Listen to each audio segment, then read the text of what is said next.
Okay, this is my video response to Michigan Snow Ponies contest.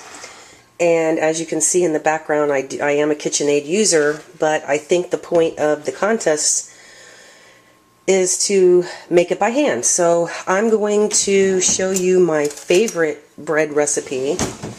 It's something I probably make 3 and 4 times a week. My husband is from New Jersey and he's always eating, you know, pepper and sausage sandwiches, so we couldn't find any bread we liked out here in the desert, so I decided to make my own.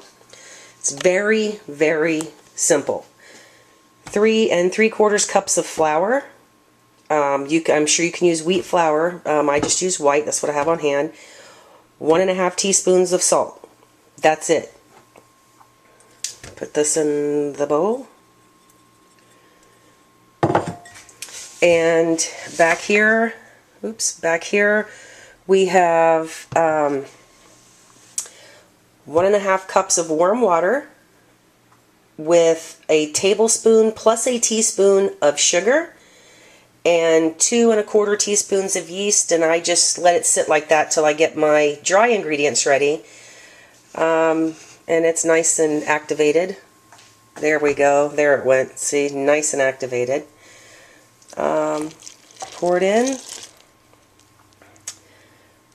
it in and mix it up, and I'll come right back to you with the kneading. It's just like regular bread, but it's French bread. You're going to want to stir this in and knead for about 6 to 10 minutes.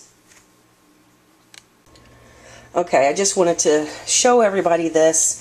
The dough's really stiff, and if it don't think that you're doing it wrong because your dough looks kind of flaky.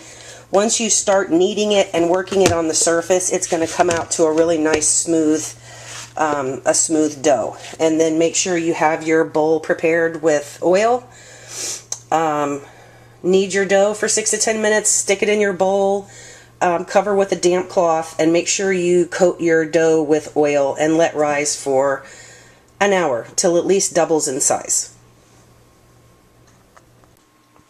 Okay, so I've been kneading for about 6 or 7 minutes.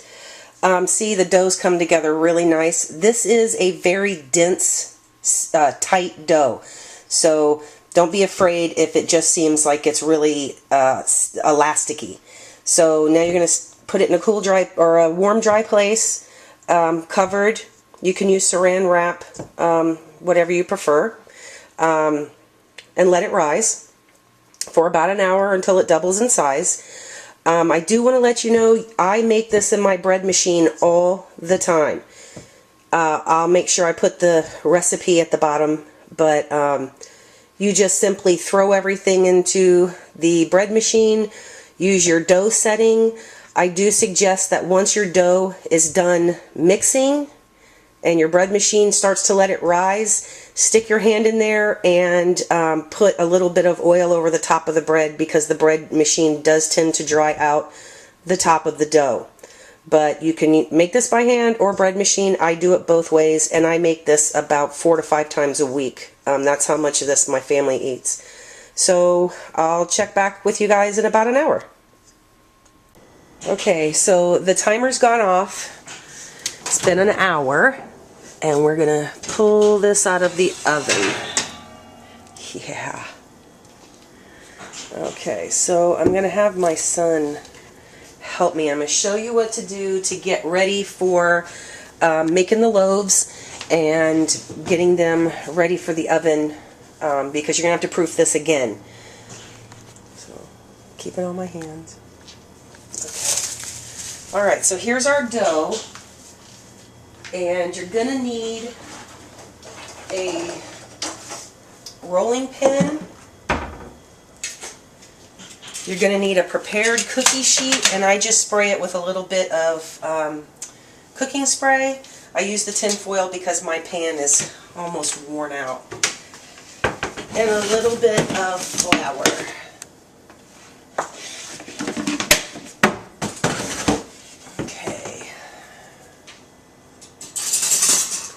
Alright, so you don't need to punch this down. Just sprinkle a little bit of flour on your surface. You getting it? Mm-hmm. Okay. You don't need me in it, just my hands. Okay, so you're going to dump this out onto the counter. And eyeball it. You want to just cut it in half. This is going to make 2 loaves. Okay, so what you're going to want to do is kind of make like a rectangle shape. Mine never do come out perfect, but okay, and roll it out to about, I'd say about 1/4 inch thick. Okay, you don't need to roll it a lot, just a little bit. Okay. Then what you're going to do is you're going to start at one end and just start rolling it like a cigar. And you want to kind of get it, you know, kind of tight. And then just roll it up.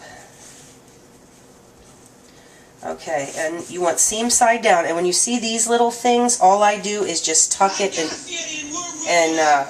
pinch the ends. Okay, so you want it so that the bread doesn't poof out the end.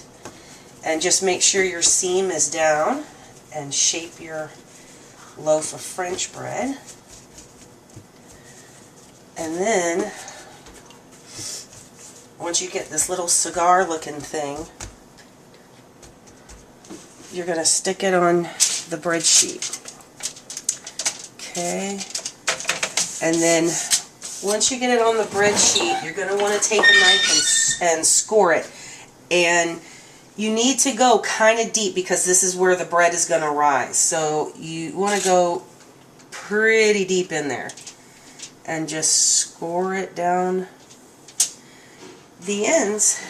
Then make your other loaf, cover, and rise again for about 35 minutes. It's usually about 40 minutes, but I take it out at 35 minutes, turn my oven on the last 5 minutes. I take this out of the oven, set it on the counter, turn my oven on to 425 degrees. Okay, so we got about 2 minutes left, and this is when I usually pull the bread out of the oven. And as you can see, it's gone from the little skinny cigar to the big fat cigar. And I'm glad this kind of happened. See the seam right here? I didn't turn it over enough to get the seam on the bottom, but it's still going to cook just fine. But I often make that mistake when I just don't realize my seam is showing. So anyway, it'll still bake up fine and it'll still be great. The one thing that I don't do is I don't egg wash my bread. You know, most recipes call for egg washing it before you put it in the oven. But what I have found is that if you mess with the raw dough, if you mess with the raw dough before you put it in to the oven, it deflates your bread. And then you just get this deflated pancake looking thing. So I've removed the cloth. I am preheating my oven to 425 degrees, and then I'm going to put this in the oven for 10 to 15 minutes till it gets just a little bit brown, and then I'm going to brush it with butter and bake it again for another 10 to 15 minutes depending on how brown you like your bread. Be back. Okay, so my timer's going off. My bread has been in for 10 minutes. I'm going to pull, ooh, goodness, hot.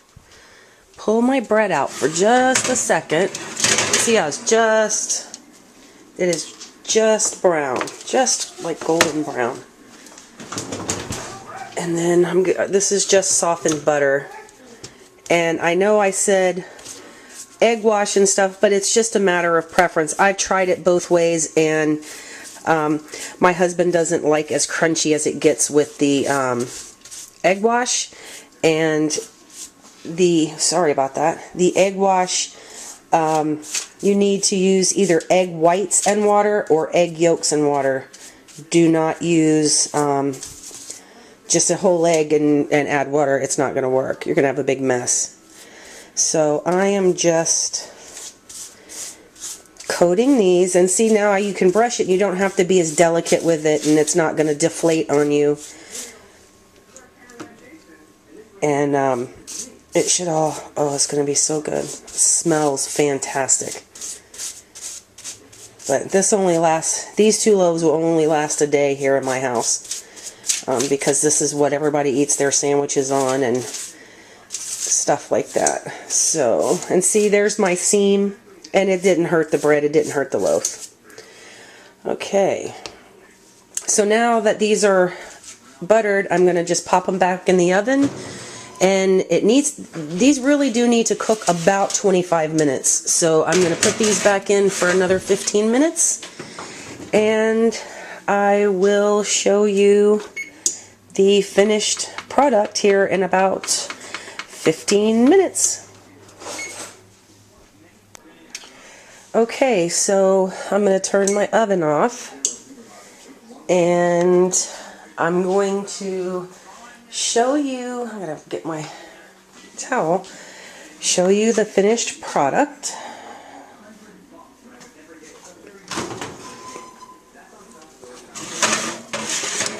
And here it is. This is a little browner than what I normally do it, but it's still good. My husband's still going to eat it.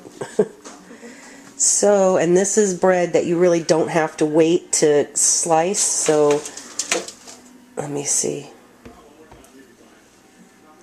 Let me see if I can do this for you. See if you can still see it.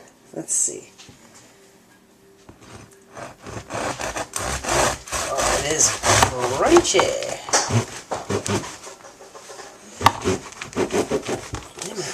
Wait a minute. Can I watch your video on this? No, shh. Okay. Mommy's making a video right this minute, okay? So. Can I look at it? Shh. Okay. Woo. So, this is the finished product, and you can see the outside is nice and crispy like you like your French bread. As you can see, the crumbs all over the ooh, it's hot. Crumbs all over the counter, but it's just like any French bread you would get, I guess, at the grocery store. It just tastes better, and I think mine has a little more texture to the bread. So I hope you've enjoyed how I make French bread. It's the easiest recipe. It is almost fail-proof. I mean, there's no way you can mess it up. It's just water and flour and some yeast. So thanks for the challenge, Michigan Snow Pony. I've enjoyed bringing you my favorite bread recipe. Thanks a lot, and have a great day.